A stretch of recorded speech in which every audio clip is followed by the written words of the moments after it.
Hey, bienvenue sous le soleil d'Égypte. Bonjour à vous. Les anciens Égyptiens mesuraient le temps comme nous, en années, mois, jours et heures. Mais avant de parler du calendrier, découvrons quelques mots en rapport avec la temporalité. Mais avant de parler du calendrier, découvrons quelques mots en rapport avec la temporalité. Pour ceux qui arrivent sur la chaîne et qui ne connaissent rien aux hiéroglyphes, je vous propose de regarder ma vidéo d'introduction à l'égyptien hiéroglyphique, le lien s'affiche en haut à droite. Allez-y. Et pour nous, c'est parti pour ces quelques mots. Yallah!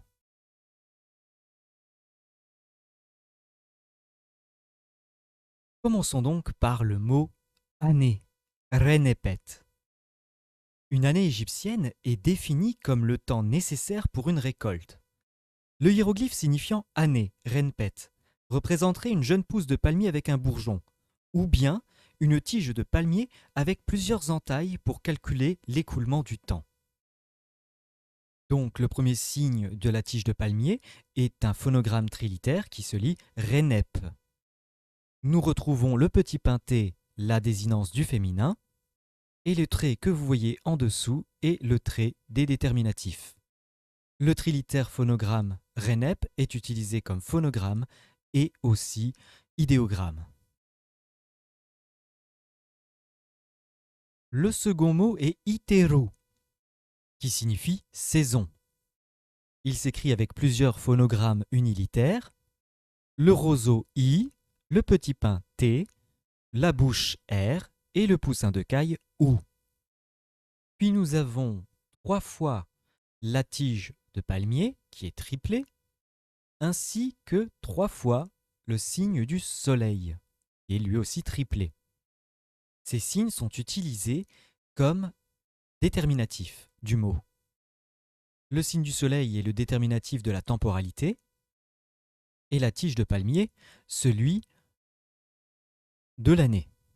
Nous avons probablement là un jeu de mots visuel avec ces signes qui sont triplés, car il y a effectivement 3 saisons en Égypte ancienne. Fait intéressant, le mot pour désigner le fleuve, le Nil, la voie navigable, Iteru, se prononce pareil et s'écrit pareil. Cependant, les déterminatifs, évidemment, sont différents. Pour le mot fleuve, nous avons le déterminatif du canal, puis le déterminatif de 3 vaguelettes d'eau, qui renvoie au champ lexical du fleuve. Cette homophonie n'est peut-être pas un hasard, puisque c'est les fluctuations du fleuve, avec l'inondation, qui vont déterminer les saisons égyptiennes. Le mot suivant est Habed, le mois. Il s'écrit avec le phonogramme trilitère du croissant de lune, Habed, du signe de l'étoile, qui est probablement un déterminatif, du complément phonétique de la main D pour Abed, et le mot se finit avec le déterminatif de la temporalité, le soleil. Avec la graphie du mot, vous comprenez le rôle de la lune, des lunaisons, dans la définition du mois. Le mot Heru signifie le jour. Il s'écrit avec les phonogrammes unilitaires du plan de maison vu du dessus, le H, de la bouche R, du poussin de caille OU, et il est déterminé par un soleil déterminatif de la temporalité. Le mot Unut signifie heure. Il s'écrit avec le bilitaire du lièvre Un, de la vaguelette N qui est complément phonétique de Un, qui le précède, du bilitaire du poron Nou, utilisé comme phonogramme, et de la désinence du féminin, le petit pinté. Ce mot a pour déterminatif une étoile et un soleil pour déterminer la temporalité.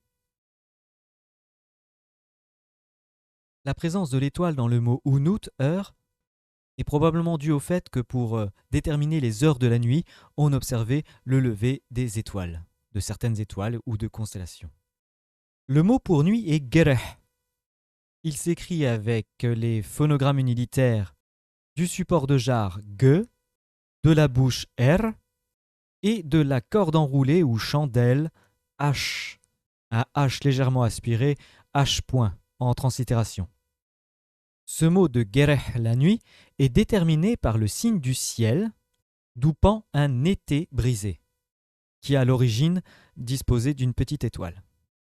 Vous voyez l'image, les étoiles pendent dans le ciel. Ce déterminatif est celui de la nuit, évidemment, et de l'obscurité.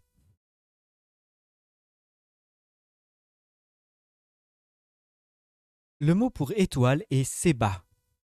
Il s'écrit avec les phonogrammes unilitaires de l'étoffe plissée S, de la jambe vue de profil B et du vautour pernoctaire A. Ce mot est déterminé par le signe de l'étoile et celui du soleil. Tous deux des astres célestes. Je vous ai mis aussi une graphie plus simple du mot étoile, avec le signe de l'étoile et le trait du déterminatif. Le mot Yah signifie la lune. Il s'écrit avec les phonogrammes unilitaires du roseau I, du bras Ain, le A long, et de la chandelle H point, le H légèrement aspiré. Et ce mot est déterminé avec un croissant de lune. Le mot pour soleil est Ra. Il s'écrit avec le phonogramme utilitaire de la bouche R, du bras A, le Ain, le A long, et ce mot est déterminé par un soleil, avec le trait du déterminatif en dessous, puisque nous parlons de ce qui est représenté. Ra est le nom pour soleil. Si je veux parler du dieu Ra, eh bien il faudra que je rajoute le déterminatif d'une petite divinité barbue qui m'indique que c'est bien le nom du dieu. Pour parler du disque solaire, le mot utilisé est Iten, qui s'écrit avec les phonogrammes unilitaires I, T et N, et qui est déterminé par un soleil. Et si nous parlons du dieu Aton, le mot sera déterminé par une divinité barbue. Parlons à présent vite fait des nombres égyptiens. Les chiffres de 1 à 9 s'écrivent simplement avec des petits traits. Le système est décimal, on note les puissances de 10. Et le 0 n'existe pas. Les dizaines s'écrivent avec cette sorte de arceau. Si vous voulez écrire 20 par exemple, vous doublez simplement ce signe, comme pour les chiffres. Les centaines s'écrivent à l'aide du signe de la spirale. Les milliers s'écrivent à l'aide du signe du bouton de lotus. Les dizaines de milliers avec le signe du doigt. Les centaines de milliers avec le signe du tétard. Et enfin les millions avec le signe qui représente la divinité He, le dieu assis avec les bras levés. Voilà, ces petits mots vous seront utiles pour la suite de la vidéo. Parlons à présent du calendrier, ou plutôt des calendriers, car il y en a eu plusieurs qui vont être utilisés simultanément, pour des raisons propres à chacun d'eux. En gros, il y a un calendrier naturel agricole, un calendrier à l'origine lunaire, religieux, et un calendrier civil solaire. Retenez que pour calculer le temps qui passe et établir ces calendriers, les astronomes égyptiens observaient 4 événements. La crue du fleuve, l'observation du retour dans le ciel de l'étoile Sirius, son lever héliaque, le déplacement du soleil au cours du temps et les phases de la lune. Le calendrier nilotique se base sur les fluctuations annuelles du Nil et a pour objectif la régulation des travaux agricoles au cours de l'année. L'année était divisée en 3 saisons en fonction de la crue du Nil et de son impact sur l'environnement. Les saisons de l'inondation, des semailles et des moissons. Arret, Péret et Chémou. Les noms des saisons vont d'ailleurs être repris dans le calendrier civil. Le calendrier civil égyptien est basé sur le cycle solaire et la récurrence annuelle du lever héliaque de l'étoile Sirius, qui se déroule aujourd'hui vers le 19 juillet de notre calendrier. L'ancien calendrier civil égyptien est donc un calendrier solaire avec une année de 365 jours. L'année se compose de 3 saisons de 120 jours chacune. Chaque saison comporte 4 mois. Il y a la saison Achet, l'inondation, Péret, les semailles, et Shemou, la période de sécheresse et des moissons. Chaque mois possède 30 jours, nous avons donc 360 jours, auxquels on ajoute un mois intercalaire composé de 5 jours supplémentaires, les 5 jours épagomènes. Épagomène est un mot qui nous vient du grec et qui signifie simplement supplémentaire. Pendant une grande partie de l'histoire égyptienne, les mois n'ont pas été désignés par des noms individuels, mais étaient plutôt numérotés dans les 3 saisons. Par exemple, le mois 1 de la saison Achet, le mois 2 de la saison Achet, le mois 3 de la saison Achet ou le mois 4 de la saison Achet. Vous voyez très bien cela affiché. Le mot mois se résume au croissant de lune et en dessous on y met les chiffres de 1 à 4. Puis le nom de la saison, Achet. Au Moyen Empire, dans le calendrier lunaire des origines, le calendrier religieux, chaque mois disposait d'un nom propre. Ces noms vont évoluer au Nouvel Empire, puis ces noms vont à leur tour donner le nom des mois transcrits en grec pendant la période ptolémaïque, puis ces noms grecs perdureront jusqu'à nos jours sous leur nom copte dans la liturgie chrétienne d'Égypte. D'ailleurs, le calendrier égyptien antique est en quelque sorte toujours le calendrier agricole utilisé par les paysans d'aujourd'hui. Plus pratique pour déterminer les travaux agricoles. Les noms des mois égyptiens proviennent du calendrier religieux antique et sont en rapport avec les festivités qui ont lieu dans chacun d'eux. Par exemple, le 4e mois de la saison Péret est connu comme celui de la déesse Renénoutet, la déesse de la moisson dont la fête prenait place dans ce mois. C'est en effet le dernier mois de la saison de la croissance des plantes qui vient juste avant le premier mois de la saison des récoltes, Shemou, que Renénoutet incarne. Le nom du mois s'écrivait simplement avec le nom de la déesse Renénoutet ou bien avec l'adjonction de pa-n, qui signifie pas celui, de n, écrit avec le phonogramme bilitaire pa, le canard qui s'envole, et du complément phonétique a, le vautour, et la vaguelette d'eau n. Pour compliquer l'affaire, il semblerait que les noms des mois expriment l'idée que chaque mois aboutissait au festival commençant le mois suivant. Comme le dernier mois de l'année qui s'appelle Mesora, la naissance de Ra, annonce la fête de naissance du démiurge, le premier de l'an, premier jour du mois suivant de Djéouti Tot. Le nom de ce mois, Mesut Ra, s'écrit avec le mot naissance, Mesut, et le nom du dieu Ra. Le mot s'écrit avec le bilitaire Mes, qui représente 3 inflorescences d'amarante liées ensemble, avec son complément phonétique S, l'étoffe plissée, le phonogramme du poussin OU et du T. Le mot est déterminé par une femme assise en train d'accoucher. Vous voyez la tête du bébé qui sort. Les femmes égyptiennes, pour donner naissance, étaient accroupies sur 2 briques. Ainsi surélevées, cela rendait plus aisé l'accouchement. Les sages-femmes venant récupérer l'enfant. Voilà pour ce joli déterminatif de la naissance. Puis nous avons le nom du dieu Ra, déterminé par le soleil, et la divinité assise. On pourrait très bien avoir une simple divinité barbue, mais là j'ai choisi le déterminatif de ce dieu à tête de faucon surmonté d'un soleil. Découvrons les 12 mois de l'année avec ce joli tableau que j'ai fait. Nous avons d'abord le nom des 3 saisons, puis le numéro du mois dans la saison, les noms des mois dans le calendrier lunaire du Moyen Empire, puis les noms des mois qui furent utilisés au Nouvel Empire jusqu'à la Basse Époque, les noms des fêtes ou des divinités associées au mois, et enfin les noms des mois pendant la période hellénistique, puis copte. Et la graphie de ces mois dans le calendrier égyptien civil. Le premier mois de l'année et de la saison Achet est celui de Tot Djéouti. du 19 juillet au 17 août, si on s'en tient à notre calendrier et les équivalences.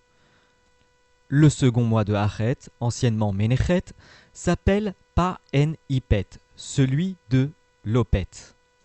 Ipet, c'est le nom de Karnak dans l'ancien égyptien. Et c'est durant ce mois qu'a lieu la belle fête de l'Opet. Et donc la divinité associée est Amon. Pa-en-Ipet donnera en copte Faofi. Ce mois s'étend du 18 août au 16 septembre. Troisième mois de la saison Achet, le mois de Hathor, Hut-Her. En copte, Assir. Du 17 septembre au 16 octobre. Dernier mois de la saison de l'inondation, Ka-Her-Ka. Le mois copte de Choyak. Le nom signifie Ka-Her-Ka, signifie le cas qui est sur le cas. Le cas, c'est la force vitale d'un individu. Pendant ce mois, nous avons un festival consacré à Osiris, dieu des morts, dieu de la renaissance et de la germination des végétaux. Les eaux du Nil se retirent et débute alors la saison de la germination des plantes, de la sortie, Peret, avec pour premier mois le mois de Sef-Betet anciennement, le mois de Ta'abet, littéralement le mois de l'offrande. En copte, Tibi. Le mois de Royak s'étend du 17 octobre au 15 novembre et celui de Tibi du 16 novembre au 15 décembre. Second mois de la saison des semailles, anciennement appelé Rehwer ou Pa-en-Meher, celui de Mehir, celui de Meher, une divinité, si je me souviens bien, du vent, transcrit en copte sous le nom de Mehir. Ce mois s'étend du 16 décembre au 14 janvier. Troisième mois, anciennement appelé Rechnetz, mais qui est connu sous le nom de Pa-en-Imenethep, celui d'Amenhotep. Il s'agit du roi Amenhotep Ier qui fut divinisé à sa mort. Le mois de Pa-en-Imenhotep se nomme en copte Phamenot. Il se déroule du 15 janvier au 13 février. Pendant ce temps, dans les champs, les plantes sont arrivées à maturation. Vient alors le quatrième mois de la saison Péret, celui de Chénénoutet, en copte Farmouti, du 14 février au 15 mars. Débute alors la saison des récoltes, la saison Shemou, avec pour premier mois celui de Ronsu, Pa-en-Ronsu, dieu lunaire thébain, fils d'Amon et de Mout. Le nom du mois en copte est Parons et s'étend du 16 mars au 14 avril. Le second mois est Pa-en-Inet, celui de la vallée, une fête qui se déroule dans la région thébaine. Le nom du mois en copte est Païni et s'étend du 15 avril au 14 mai. Du 15 mai au 13 juin, c'est le mois de Hip-Hipi, avec pour fête celle de Hip-Hipi, Oura. Le nom du mois en copte est Épiphi. Quatrième mois de la saison Shemou, des récoltes. Et dernier mois de l'année. Nous l'avons vu tout à l'heure, c'est le mois de Mesora en copte, Mesut Ra, la naissance de Ra. Du 14 juin au 13 juillet. Le nom ancien de ce mois est Up Renepet, celui qui ouvre l'année. Effectivement, à la fin de ce mois, après les 5 jours épagomènes, nous avons la fête du Nouvel An. La fête de la naissance de Ra, le 19 juillet. Et c'est reparti pour un cycle. Chaque mois est divisé en 3 périodes de 10 jours, appelées décades. C'est comme nos semaines, mais avec 10 jours. Il y a 3 décades par mois et 36 par an. Le mot égyptien pour décade s'écrit avec le soleil, Ra, comme synonyme de jour, et du chiffre 10, le chiffre des dizaines, cet arceau. Les 3 décades portent un nom propre. La première décade se nomme Ra 10 Tep écrit avec le signe de la tête vue de profil. Tep qui signifie à la tête, au début donc. La seconde décade se nomme Ra 10 Her Hib. Il s'écrit avec la préposition Her, le visage vu de face, sur, et du signe du cœur, le bilitaire Ib, littéralement sur le cœur, comprenez au milieu. La troisième décade se donne Ra 10 Her Pehwi. Elle s'écrit avec le signe du visage vu de face Her et celui de l'arrière-train de lion, qui a pour sens fin, extrémité, à l'arrière. Her Pehwi, littéralement à la fin. Nous avons donc les 10 du jour au début, les 10 jours au milieu et les 10 jours à la fin. Il ne faut pas confondre le mot décade avec le mot décan, qui est proche, mais qui a un tout autre sens. Pour l'anecdote, à la 19e et 20e dynastie au Nouvel Empire, les 2 derniers jours de chaque décade étaient des jours chômés, comme une sorte de week-end pour les artisans royaux du village de Der el-Médina. Voilà, c'est la fin de cette première vidéo consacrée au calendrier égyptien. J'espère qu'elle vous a plu et que vous avez appris des choses. N'hésitez pas à me mettre un pouce bleu pour me le faire savoir. Commentez et abonnez-vous. On se retrouve très vite pour la suite. D'ici là, portez-vous bien. Hotep!